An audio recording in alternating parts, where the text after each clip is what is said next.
বন্ধুরা আমার কথা শুনে আলু একবার এইভাবে ব্যবহার করে দেখো, দাগ ছোপ উঠে যাবে, স্কিন ঝলমলে হয়ে যাবে। তো আমি একটা আলুকে মিক্সার গ্রাইন্ডারে দিয়ে খুব ভালো করে পেস্ট বানিয়ে নিয়েছি। এবার দেখো এটা দিয়ে আমি তিনটে জিনিস বানাবো, তোমাদেরকে তিনটে শর্টস বানিয়ে আমি দেখিয়ে দেবো।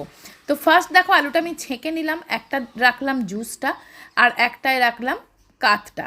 এবার আলুর জুসের ওপর থেকে জুসটা তুলে নিলাম, স্টার্চটা সরিয়ে রেখেছি, ওটা দিয়ে আমি যে ক্রিমটা বানাবো সেটা তোমাদের পরের ভিডিওতে দেখিয়ে দেবো। তো আজকে শুধু ফেস প্যাকটা তোমাদের দেখাচ্ছি, যে আলুর কাতটা বের করলাম, তার সাথে শুধুমাত্র গোলাপ জল, ব্যাস আর কিচ্ছু না।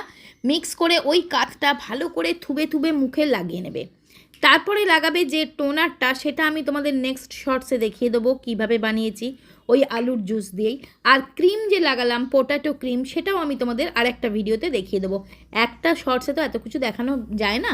তো এবার দেখো সম্পূর্ণ ভিডিওটা করার পর আমি এই আগারোর রোজ কোয়াশ ফেস রোলারটা দিয়ে আমি সুন্দর করে একটু মাসাজ দিয়ে নিচ্ছি। এই রোলারটা ভাইব্রেশন দেয় হালকা, এর সাথে গুয়াশাও থাকে,